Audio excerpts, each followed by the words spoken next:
Hey, I'm Anne, owner of Champagne and Stars Event Decor. Welcome to And I Like Large Parties. Join me as I chat with amazing women business owners in the events industry, some that I've worked with and some that I can't wait to work with. We'll be sipping cocktails while discussing their passions, hurdles, and accomplishments. You're going to love it. Thanks for listening.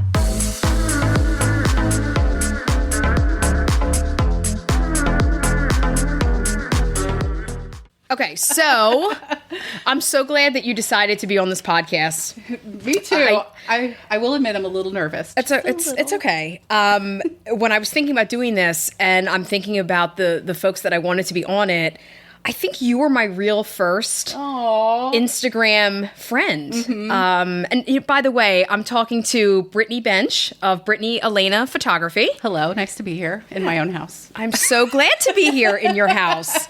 I don't even remember how we connected on Instagram. I had no knowledge. I knew what Instagram was. Mm-hmm. I didn't know how to use it. I didn't really understand when I started my business that I was going to have to use it. It was a friend of mine said, you're going to have to get on social media. And I'm like, I'm of the Facebook era. And now there's TikTok and Instagram and Twitter. I had no clue. So I do know once I started getting on Instagram and posting and just trying to get my footing there, you were one of the first people that I connected with. And I don't remember how, if I saw your stuff, started following you, or if it was the other way around, but I mean, I'm really grateful. I don't remember who followed who first, but I remember seeing your stuff and I was like, she seems like she would be really cool to work with. And also you were like the one person that was constantly liking my posts and my stories, and you still do. I do. You're one of my biggest supporters. And I do. Really appreciate that. Oh, well, you do the same for me, so I appreciate it. Yeah, so just why don't we start with you telling us a little bit about your business, and then we'll talk about how you got into it. Okay, so I've been running my business officially since 2012. It actually wasn't my first path, but we'll get back to all of that. What was the question? Tell us about your business, and then you'll get into how you got into it. Oh, right. Okay, so yeah, I started in 2012. A little bit about my business. Right now I'm shooting a lot of weddings, portraits, branding, elopements, product photography. I also do some fun like editorial shoots. A lot of those I kind of create in my head and then execute. But yeah, that's kind of what I do. Okay. And so is this something that you're doing full time? It is part-time. Okay. So I'm currently, I work in the medical field. A lot of people don't know that about me. I do that 3 days a week, Monday through Wednesday. And then my Thursday through Sunday is all dedicated to photography. Right. So hoping to make it full time. Yeah. So why is it that you wound up getting into this? So back, like a little bit of a backstory. So when I was a teenager, I think it was about 17, my grandparents gifted me a camera for Christmas. I kept saying I love that. I really wanted a DSLR. This was film at the time. Like, I don't even think digital was a thing when I was 17. So I really just kept dropping hints that I really wanted a DSLR camera. And then eventually my grandparents got me one for Christmas. So that was really cool. My first Nikon film camera. Oh. So basically just learned how to use that. And I took a photography class in school. Okay. I was trying to take like really artsy, abstract images. I remember taking pictures of like an electric, like a power plant with the smoke at night and the cold and, just pictures of everything. Sure. So that's kind of how I started. And then eventually, like I didn't really do this professionally until my late 20s. Okay. So there was like a period where it was just all for fun from like my teenage years. To late 20s-ish. Right. A coworker of mine saw my photos on Facebook and said, I've been seeing your photos on there and I really want you to photograph my wedding. And I was like, nah, you do not want me to photograph your wedding. I'm not a professional photographer. This is like just fun for me. Right. And she's like, no, I've been looking at all your photos and you're really talented. I really want you to shoot my wedding. And so I just kept trying to talk her out of it. And eventually I caved, and she said, well, how much will you charge me? And I said, and I had to go on to like eBay to see what a used speed light sold for. Because I was like, if this is going to be indoors, I'm going to need a flash and a battery pack so that I didn't burn through my battery so quickly. So I literally charged her like $400. Okay. That was the first wedding I shot paid. She got that for a bargain. Yeah. Yeah. And she actually loved her photos. Oh, good. So from there, it kind of took off, and I had, different people asking me for, family photos, more weddings. It just kept going from there because I was posting on Facebook. Right. And people saw my work and were like, that's really cool. We didn't know you were a photographer. Right. Okay. And so now that you're doing this is something that you'd like to be doing full time. That's the goal? Yep. That is the goal. I love it. I feel like I'm living 2 different lives right now. Right. And it's crazy how my attitude and everything just changes from Monday through Wednesday, I'm like one person. Thursday through Sunday, I'm like this relaxed, happy person, just loving life. Sure. Well, you're getting to do what it is that you love. Exactly. So. And Sunday nights, it's like anxiety kicks in, and I'm like back to the grind. Well, I hopefully that's definitely on the horizon for you, I'm sure. Mm-hmm. So what is your ideal booking? I mean, because we're friends, we've chatted, just personally, not just about business. So I know that you've talked about loving branding shoots. I know that that's one of the things that you really, really love doing. So just walk us through what's an ideal booking for you, or what does an ideal job look like for you?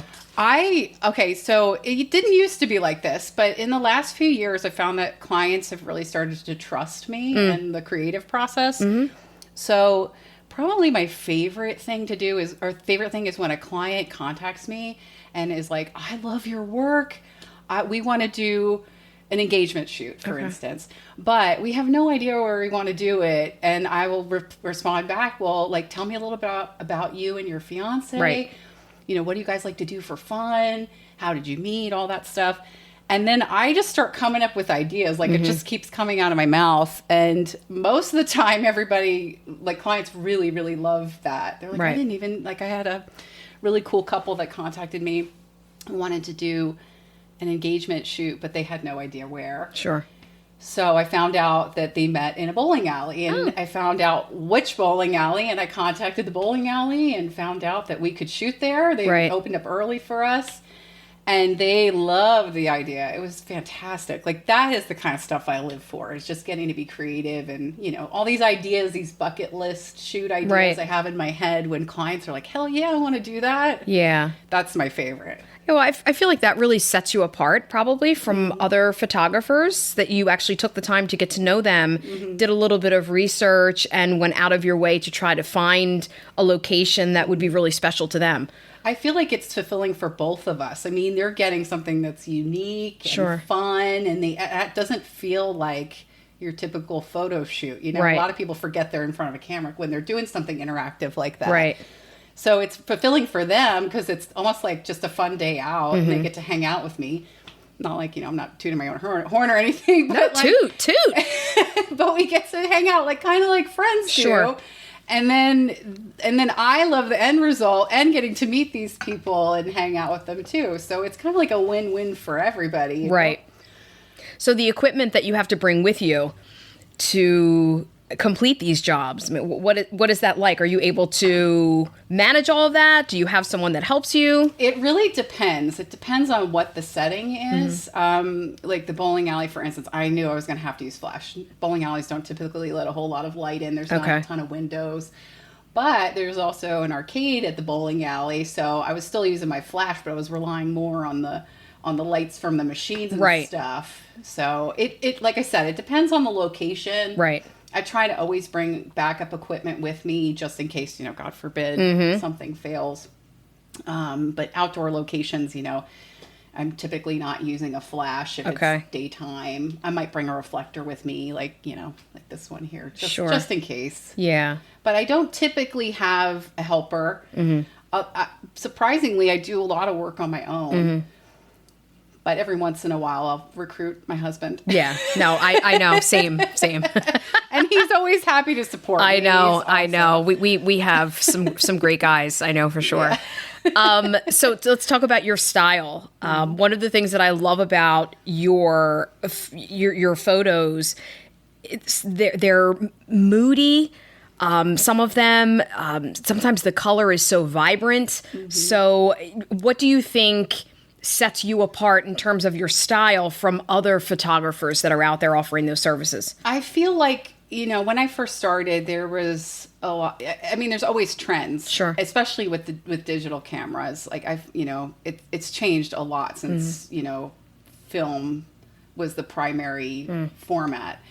I feel like when I started shooting, the theme was everyone shot light and airy. I even surprisingly shot light and airy. And I look back and I'm like, oh my God, you can't differentiate the people. Sorry, I just hit the mic. You can't differentiate the people from the background because they're so washed out. Like you can't see skin tones very well. So I find that dark and moody is like the thing, and muddy tones, like a lot of like browns and red kind of casts. And that's pretty and all, but I love vibrant color. I also like bold. So I try to, have a little bit more contrast in my photos, get some bold, fun colors, but I also can read the room. So I know that if we're shooting in a certain venue, certain looks would be better than others. Right. Like if I'm shooting in an arcade, I know it's going to be a lot of fun, bright, vibrant colors. So I'm going to go for that bold, vibrant, colorful look. But I did a boudoir shoot and I knew that, we were using a lot of natural light, but typically boudoir is dark and moody. Sure. So, I might not have as many vibrant colors in that just to make it a little more dramatic and sexy, Yeah. So let's talk about challenges. So I know one of the challenges inherently is you're balancing your career in the medical field with this career that you're building in photography. That said, with the photography aspect of you, what are some things that you're finding just really difficult and challenging? Could be just related to the industry, could be clients, equipment, just some obstacles in this. Probably the hardest thing for me, work-life balance is one thing. That's a major thing. But the hardest thing business-wise for me has been marketing. Yeah. It's like getting my product in front of eyes of the people that I actually really want to work with. Like a lot of clients don't realize when they contact me, those are the clients I really, really want to work with. And I do like a little celebration inside when they contact me because they're seeing my work and they're like, oh, that's cool. Like I feel like we could vibe really well. Right. But yeah, marketing has been really tough in the digital age. It's not like it used to be, but there's pros and cons. Now you get free marketing with social media. Sure. But you have to be able to keep up with that. Right. So I would say that is the biggest challenge is like actually bringing those people to me. Right. In terms of social media, what are the social media apps that you're relying most heavily on? Most heavily is Instagram for number one. I felt like that was made for photographers. It's all pictures essentially. That's number one. I also still keep on Facebook because believe it or not, like I feel like there's still some people on Facebook that pay attention. Right. But I would say out of the two, Instagram I was probably gets in front of more eyes for a photographer. Yeah. I honestly never, when I heard of Twitter and TikTok, I'm like, nope, never. I'm never doing that. Yeah. I don't want to over app myself. Like I already have enough going on. I don't want to overwhelm myself. And Twitter, I don't know how many clients you could really bring in for a photographer on Twitter. Yeah, I don't feel like I had. I started with the Instagram, Facebook, and Twitter just because it was a thing. And I thought, well, it's a thing. I have to be doing it. And so I was posting on Instagram, which, is lovely because then it just dumps right onto Facebook. So you don't really have to do much there. But then I had to post separately on Twitter. I was not getting engagement. And the things that I have friends and family send me from Twitter, they're not business related. So like here's some politics. Yeah. Yeah. Or look at this person doing something silly on the street. I thought, okay, I have to just shift because I'm going through the motions posting it, and it's really not. I did just venture into the TikTok arena. You said the TikTok. The TikTok? Is it TikTok? I think you just dated yourself. Yeah. So I just started with that, and I'm not creating original content for the TikTok. I'm just taking certain videos that I have on Instagram that, just I feel like did very well. Had a lot of views. I had this conversation with my friend, what social media app should I be on? And she said, well, where are your clients? Are your clients on TikTok? I don't think so. I don't. Are they on Twitter? Probably not. It's mostly Instagram and Facebook. So that's where I'm focusing the attention. But I do have to admit, I just started with TikTok. Just as an extra, let me see, maybe this will get, because I see a lot of other people are on it, or they'll make TikTok videos and then they post those on Instagram, and so they're stamped and I can see that they came from TikTok. So maybe I should do this. I don't know. I don't know. I do hear about a lot of people getting on TikTok, and maybe it does make a difference. For me, like I said, I feel like a little overwhelmed sometimes with the amount of social media that I have to keep up with already. It's exhausting. And the other thing is, I know, on TikTok, you see a lot of videos of people doing funny dances and stuff. And I'm like, guys, I'm sorry, but I don't think you're ever going to see me doing a fun dance on TikTok. It's just not me. I'm here because I make, art. Right. I take pictures. Right. That's my thing. I'm not here to, be a clown for everybody. Sure. But I like posting funny stuff sometimes. Yes. I try not to be serious all the time. Right. I know. But so I would say Instagram for sure, for photographers. I think for me too, I've gotten the most engagement through Instagram as well. And I've met so many people through Instagram, which, I started out with, I don't want to talk to anybody. I don't want to talk to anybody. I don't meet anybody. But I feel like I've amassed such a wonderful community of creatives, particularly women business owners, just doing their thing, and the shared experiences that we have and the support. We mentioned at the beginning how you're supporting my posts and I'm supporting yours.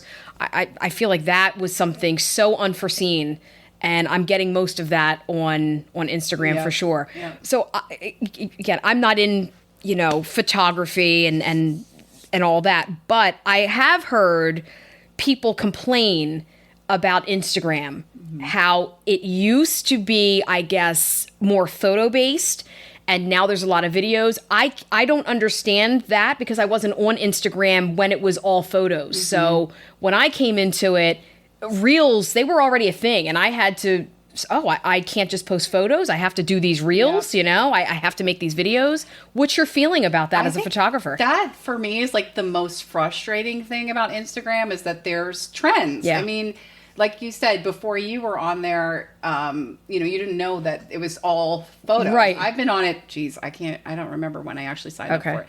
I was a little late to the game, but not too late. Sure.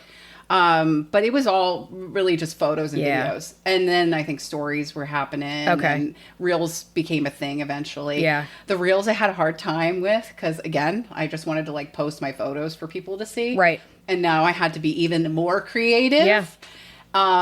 So then I finally started getting on track with the Reels, and I was starting to ace it, and then they're like, surprise, we're not going to focus so much on Reels anymore. I just posted a Reel I think 2 days ago, and people barely liked it. It's they're dead already, you know? That's probably the hardest thing about Instagram is the ever changing, but that's life. Everything's always going to change. For sure. It's so hard. Right? When you post something, you think, this is gold. Yeah. This is great. And you just never know what is going to land well and what's going to stick and are people going to like it. I feel like the videos that I'm like, meh, this one's all right. They're the most.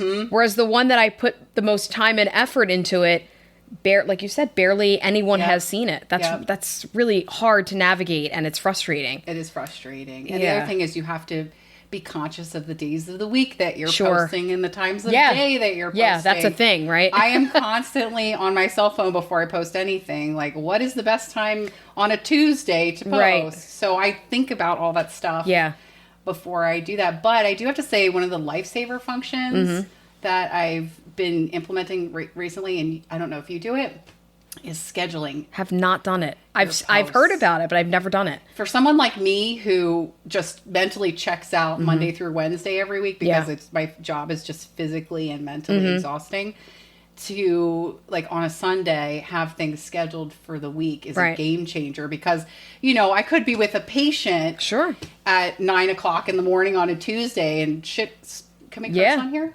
Sure, yeah, do shit it. is hitting the fan. Yeah. And I'm not thinking about, oh my God, my business. Like, I really need to make a post so everybody can see it at this time, because this is like the time to post. So it actually is really a game changer for a lot of small business owners. Like, I think you guys should take advantage of it. I'll have to try that. And so you schedule it, and it legit will just post when you tell it to? Yep. Oh my gosh. I think people hire other people to do this stuff for them. And it's actually not that hard to do. Yeah, it's something that you could do on in your downtime. If you have a day of the week where you're pretty caught up on your work, and you're like, I got to do a couple of posts for next week or the week after. And then you just, same thing with blog posts, same thing. You can schedule those too. Yeah. So when you're not working, so like the latter part of your week, what's the process that someone goes through to get in touch with you? So usually most people contact me through email. Okay. That's the best way to get in touch with me. A lot of it sounds so cliche, but DMs get lost. So, and if you're not following me or I'm not following you on Instagram, I'm not going to see, it's going to come up as a request and it won't even show me that it's there. I have to keep checking it constantly. Yeah. So number one is emailing me. So usually people will, Google wedding photographer and, PA wedding photographer, Philadelphia wedding photographer, Delaware County photographer. And they'll scroll through, find my website, and then check out the photos. And then maybe she would be someone good to work with. And they'll go through my contact form, and that will route to my email. Okay. So step one is email. I'll reply back to them. And I try to get them to have a conversation with me on the phone. I feel like a lot of human connection is lost through email, and you forget that there's actually a person on the other side. So I try to see when they're available to chat. That's step two. And then we set up a time to chat over the phone. Sometimes we FaceTime or video chat. And then I just go through a bunch of questions like, what does your wedding day look like? What is your date? What is your fiance's name? What is important to you on your wedding day? Like, what do you really want captured? All that stuff, all the details. And then, I ask them, I tell them about my process. Once, there is a deposit that has to be paid, the balance, all that stuff. And then you usually get your photos within 1 to 2 months after your wedding day on a web. I basically inform them what they get and everything. And then it usually takes either they're ready to book right away, or they need a little bit of time to figure it out. Or maybe they weren't planning on, what that was going to look like financially. I think a lot of people don't think about that. Right. Is, how much photography really costs. I mean, I know that's going to be probably another question, but yeah. So just walking them through what it's going to be like, the whole process from start to end. And then we figure out if we want to work together. Right. So what I hear you saying is sometimes, in addition to underestimating the cost of services, sometimes you don't hear from people. They reach out. And, sometimes you take all this time asking them about their wedding date and what does it look like and all of that. And you get so far in the process with them, and then it doesn't actually materialize into a legitimate booking. Oh my God, it crushes me. Doesn't it? Yeah. I know it crushes every small business owner. It does, for sure. It's a little bit of closure, please. I understand if you don't want to work with me. I get it. My feelings won't be hurt. They hurt. It hurts more when I don't hear from you, especially when it's somebody you're really vibing with on the phone. You're like, we're totally going to work together, and then they're, like you don't ever hear from them again. Right. So will you, like, what's that process like? Will you reach out to them? How does that work? I usually reach out once more. If I don't hear back, I'm not gonna try to beg for people to work with me. Like, if you really want to work with me, you'll work with me. And if you want to be respectful of the human on the other end of email, you'll say, I'm sorry, but I'm not interested. I do find that, everybody is busy. Sometimes it just slips through the cracks and like they mean to keep emailing you and they don't. So I know it's not usually bad intentions, but it does hurt when you get ghosted. Right. Yeah, it does. Just say no. Yeah. Right. Just let me know. Yeah, I hear you. What are some personality traits or, I don't know, just some skills and besides photography skills, just like life skills that you think are really important to have in this business? Ability to adapt. Okay. Because everything in this field and in pretty much any field nowadays is ever changing. Like being a photographer 50 years ago is way different than it is now. Not only do you have the internet and social media and all that stuff, but there's digital cameras. There are film photographers. But like for instance, when I looked at my parents' wedding album, it was all like documentary not documentary style. It was very posed. Okay. So it was like, everybody is in position, looking perfect, smiling at the camera. And it's just very like very stiff and, and so like that's way different now. I feel like there are a lot of posed photos and I'm guilty of posing people, but I try to get a lot of motion in my photos and I try to like make it feel more natural and relaxed. Right. So I usually give people a task. Okay. And we start in one position and then kind of like move towards the camera or, just to make it feel like it's not so stiff and posed and like you're a statue. Right. Those are my favorite things. But,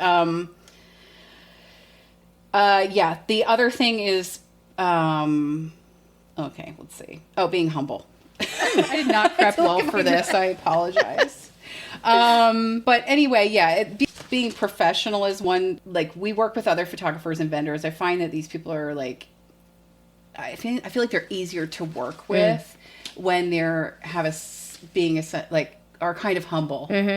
I in the wedding industry, you're working with all different kinds of vendors, and on the day of it can like really make or break the whole working experience. Sure. When you're working with someone who's kind of like snobby and doesn't want to give you the time of day and thinks they're better than you. Yeah. Versus like people are just like, hey, we're all here to do this together. Like, we're the A team for the day. Like, let's make this happen. And, I actually tend to make friends with the people I'm working with, even though I haven't met them before. Yeah. Just because, like, I try to be laid back and friendly and professional, but, like, not too uptight. Right. And never cocky. Yeah. I'm never cocky. So when you think about your business, what are some of the values that you hope people associate with you and your business and the work that you're doing? Oh, I'm going to have to look at my cheat sheet for this one. I'll take a sip while you do that. Take your time. Oh, here we go. Okay. I can think on the fly, just so you know, but, when it's something like this, I don't want it to matter. All right. Go ahead. Hit me. Probably the most important thing, the most important value is just being kind. I try to be kind to myself and others. I think that I feel like that translates a lot onto my website, on my social media, life is not easy and we are all very hard on ourselves. Yeah. So I really try to promote self-love. I was a chubby kid growing up. I had body issues up until a few years ago.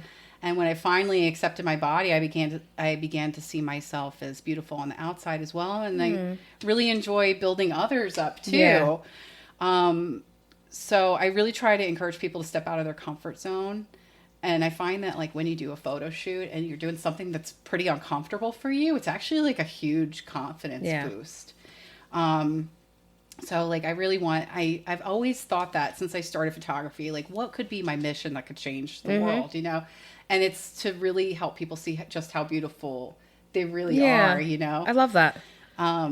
So I used to be like really heavy into retouching when I first started. Okay. I remember when my first wedding I ever shot, I was in Photoshop a lot, like fixing any skin imperfection, any little wrinkle on the dress. And now I like barely ever open up Photoshop. It helps me in the editing process for one, but I'm also more mindful when I'm shooting about, you know, things in pockets and, you know, stuff like that, hair out of place. Sure. But also like I like to document what's actually happening. Yeah. And I feel like I've kind of broadcasted that. That's my thing is I try not to. I think it's on your website, right? Or there's a blurb that speaks to that in some way. There's actually a part on my website that's like a little bit about me, and you know, it said like, if you want me to make you look like somebody that you're not, then maybe we aren't the right fit for each other, because I want people to look like themselves in photos. That's one thing, and the other thing is I also don't want to spend forever and a day editing your photos to make you look like someone else. Yeah, look like somebody else. Sure. So I mean, people are going to see these photos and be like, wow, but that doesn't look like you. Right. You know, I want people to embrace things that people may think are flaws. Yeah. And I think we're all harder on ourselves than other people, you know, like things that you feel self-conscious about, I would never have thought of. For sure. Yeah. Yeah. You talk about this journey that you've been on to love yourself and accept yourself. And I think it's, I think I needed to hear that, actually. So thank you for that. So if you could go back and, you know, just have a conversation with your, you know, 18, 19-year-old self, what are some things that you think that you would say? Don't settle for less. That would be one thing. You're, you know, you're worth so much more than you think. And you're also a little badass. You just don't realize it yet. Yeah, that would be the one thing. And then the other thing that, and parents who might want to use earmuffs for this one, because I feel like I might get some backlash for this one, but I think that college is not quite for everyone. I know that's a hard thing. Like, you don't want your kids to ever hear that because, you know, like automatically after high school, you think the next step is going into college.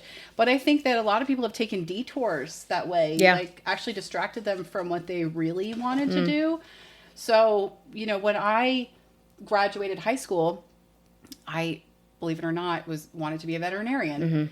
And the thought of being a photographer never even occurred to me. So, long story short, I ended up in radiology. I thought that human health was probably better fitted for me than, you know, working with animals that were hurting. So that kind of redirected me. But the reason I got into radiology was because of my love of photography, but also like I really love science and anatomy and physiology. So I was like, what could I do in the medical field that I could be good at? Like taking pictures of people's insides. That's so creepy. but it's true. But it's a blending of the two. Yeah, it's true. It's actually how I got into radiology. I started in X-ray, then went to CAT scan and MRI. But now here we are back at the beginning, and my ultimate passion was taking photos.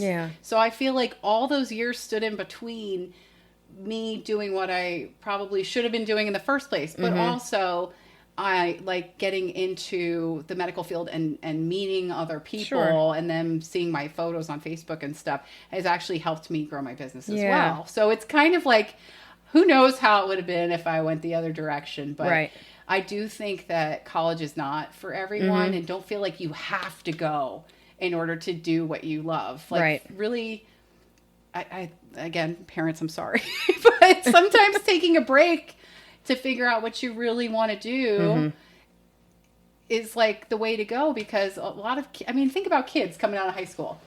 They don't even know what they want for dinner tonight. Like, do you really think they know what they want? Yeah, it's a struggle. It's such a challenging time, because you feel like you have to know what it is that you want, and this has to be your forever thing. That's a lot of pressure. Yeah, but I feel like it makes us want it more. And I know this wasn't your first path either, and it kind of puts everything into perspective. It makes you want it more. Yeah. So since we're on a roll here with giving advice, what are some pieces of advice that you would give entrepreneurs that are starting out, particularly women? Okay, I'm going to have to refer back to my cheat sheet on this one. I'm still sipping. Okay. Practice. There we go. Jeez, my memory is so horrible. Practice, practice, practice, because you're never going to be the way I am now. I started my business back in 2012. And I mean, if you look at my pictures from 2012, you'd be like, oh my God, like I would never hire you if that's how you are now. And my style was different. Sure. Like I said, I started out like kind of light and airy. I was actually like, honestly, the first wedding I shot, it was still pretty bold and everything. I feel like I kind of went back to that style a little bit. But then I started getting into like the light and airy stuff because that was the trend. And I just feel like, because of the experience I've had and being able to practice all these years and learn things, it has really molded me. I mean, you're not going to be good at anything pretty much the first time you do it, right? You're going to have to learn that and get better at it and just keep practicing in order to get to where you are. So I would say practicing is number one. Like when I first started, before I even shot that one wedding by myself, I offered to shoot for free alongside a hired photographer that I had known at a few weddings, just to help build my experience, get the feel of the day, like what's expected of the photographer, and to build my portfolio at the same time. So I know a lot of people starting out don't want to hear it, but shooting for free the first few times just to get comfortable, not have high expectations. Like clients are not going to be upset with you because they're not paying you for it. So they really can't get mad at you if maybe you screwed something up or it just wasn't as good as you wanted it to be. But just doing that. And like I said, I'm thankful that I had a mentor. I had somebody that I had known who was in the photography industry, and he kind of took me under the wing, gave me some tips on, Lightroom, which is my primary editing software, and Photoshop. And he gave me some really, really valuable advice. That's great. Thanks, Mike. I just want to give you a shout out. Hi, Mike.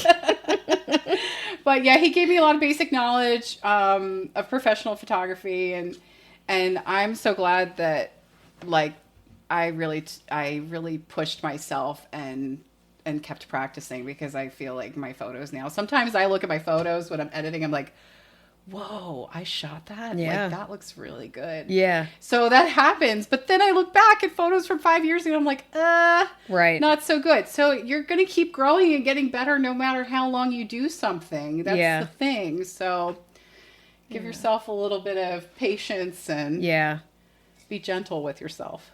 Yeah, what you just said is a really good lead into my next question.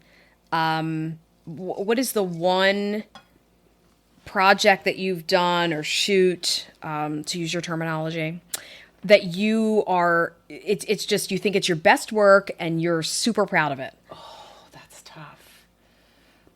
It's probably some of my editorial stuff. Okay. Although my engagement shoots have been really freaking awesome recently. That's really tough. One that really stands out was one I did at the graffiti pier. This was an unpaid shoot. This was me really wanting to do some funky stuff for my portfolio and get some friends involved. And it was like February or March. And I recruited a friend of mine and her husband and said, hey, I really want to do this goth smoke bomb photo shoot at the graffiti pier. And we're all standing there, Fabian's behind me with a cool, we had to put these things out too. You can't just leave them there because you don't want anything to catch fire. I didn't want to be responsible for catching anything on fire. So he's behind me and we're both teeth chattering and I'm shaking using the camera. But it was just so fun. We had music playing. We were playing the Smiths, and it was just I love this. This is my jam. I can hear it in your voice. Is doing really creative, fun, edgy stuff that maybe not everybody is doing. Right. Yeah, that's cool. So earlier you mentioned, just loving yourself and knowing who you are and accepting yourself. You're balancing your photography business with your radiology job. What are some things that you do? Because running a small business is really, it can be very, very stressful, especially when, you're really running it by yourself. And I feel that too. What are some things that you do to manage the stress of it all? Music is probably it's definitely my biggest outlet. Like listening to music, or a lot of people don't know this, but I actually sing. Okay. So I will like come down here in my basement and close the door and by myself, and I'm blasting music and I'm singing along, but I just feel like this huge weight has been lifted when I'm all done. So that is probably being alone and music. Those are just a good way for me to decompress and feel like a normal, happy person again. Right. So long-term goals for your business. I mean, obviously you'd like to do this full time. So with that said, what are some other goals that you have? Where do you see yourself? The one thing I haven't really talked about to many people recently is my love of branding photography. Okay. I am really, really trying to gear my business primarily towards branding. So I'm hoping to make that happen really soon.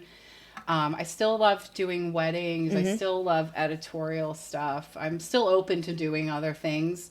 But I want that to be like the real meat and potatoes of my business. Why is that? I really love working with small business owners. I love like meeting people, getting to hear their story, helping them grow while I'm growing at the same time. Because you think about it, like I'm taking your photos. Yeah. But so I'm promoting you on my website, on my social media, but you're also promoting me because I took the photographs. So it's kind of like a win-win situation. And the other thing is, I don't think you know this, but a lot of the small businesses I work with are people that I would actually support if I weren't a photographer. Right. Like, I don't remember who friended who on Instagram. Yeah, I don't know. But I love like your work and your spirit, and you like were one of the people who are constantly liking my photos and my stories and everything. So a lot of the businesses, or actually all the small businesses that I work with, are people that I actually would choose to work with. Right. To like, I would actually, go there, spend money myself because I believe in your business just as much as I believe in my business. So I really like that, we're both growing together and I'm like able to network. So it's kind of like, it feels fulfilling to me. Right. Like maybe more than other types of photography do, because I'm helping you to like, I'm boosting you up. I'm really helping you too.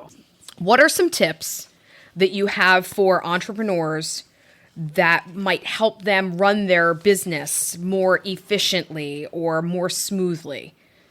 The one thing, I think I said it earlier, was about scheduling posts. That scheduling emails, scheduling posts, scheduling like on Instagram, Facebook, scheduling blog posts, those can actually make your life a lot easier. Because, my Monday through Wednesday gig, my medical gig, it's when shit is hitting the fan, I'm not thinking about, oh my God, it's time to post this thing on Instagram. It's because it's the peak time for viewers or whatever. So if, like the night before, maybe I have some downtime and I'm like, I really need to post something on Instagram. It's been a little silent on there lately. And I know the peak time is 9:00. I don't know if you could see my eye roll there. But anyway. We can hear it. Could you hear the eye roll in there? So, if you can schedule it the night before or even days before, it makes your life so much easier because it's posting at that peak moment. You don't have to think about it anymore. It's already doing the work for you. So doing that, scheduling blog posts, email. I'll tell you the one thing you did put me on to, 17 hats. Yes. Yeah, that was a game changer. It's really nice. It keeps your business a little more organized. For sure. It's kind of like a trapper keeper. Yeah. But like a digital like website trapper keeper. Yeah. If you had to name 3 really important or influential people in your life, who would they be? First would definitely be my mom. She raised myself and my twin sister from the age of 2 on. by herself. So she really taught me that being like, I could do anything. I can be independent. She was the one who truly taught me how to be independent and not to rely on others.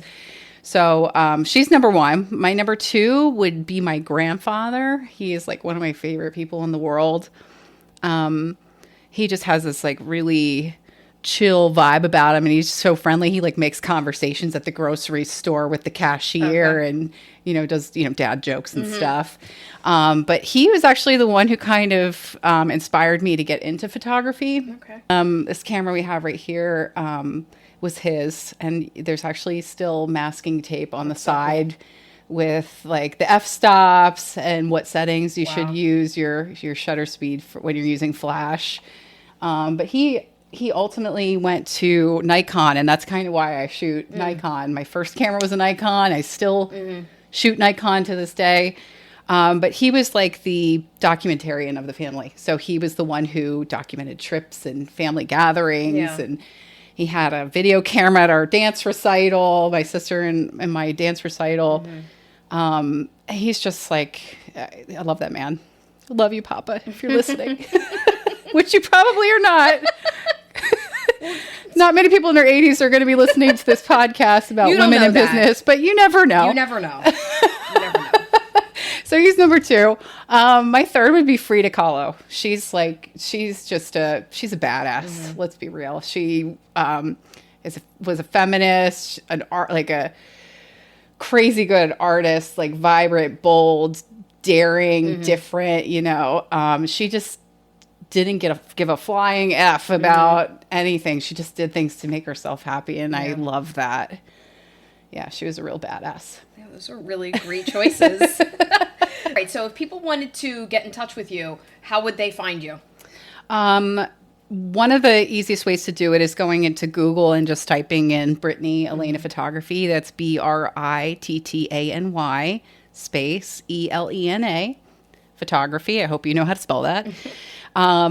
You can also find me. My website is www.brittanyelenaphotography.com.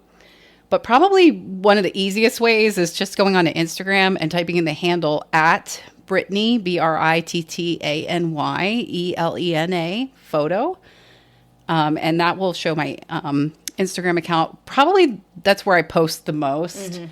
I can't say I neglect my website, but I don't post on there as regularly as I do on my Instagram account. So yeah, if you get on there, make sure you click my website link. There'll be a contact form on there. The best way to contact me is through email. Okay. And so as we bring things to a close, we've been sitting here having a really good conversation about your business, my business, and we've been enjoying a cocktail. So can you tell me about what you made for me today? Oh, so this is a Moscow Mule. It's probably my favorite drink. It's delicious. It's very refreshing. The ice is kind of melted at this point, but it's in a copper mule mug. Yeah, it's so good. So the teacher in me, I'd like to give my guests on this podcast a little assignment. And so your assignment is, if you had to come up with a signature drink or signature cocktail that you felt embodied the vibe of your business, or you, because you are the business, what would that signature drink be? It's probably more geared towards myself personally, and it would be called the Overthinker. I like it. Because I had to overthink that question more than any other question. And it occurred to me when I was lying in bed the other night, because I overthink everything. I went through all these different names, and I was like, that's not right. That's not a good one. And then it just popped into my head, and then I could actually fall asleep after that. So that was the one. So I would call it the Overthinker. And it would have watermelon, mint, simple syrup, crushed ice, and a splash of grapefruit soda. That sounds delicious. Yeah, you get some elements elements in there. Yeah. You'll have to make it for me. I think we should definitely try it. Yeah, I think so. Yeah. All right, so let's end with a toast. What are we going to drink to? Friendship and success for our businesses, for sure. I like it. Yeah. All right, to friendship and success. Yep. Cheers. Cheers.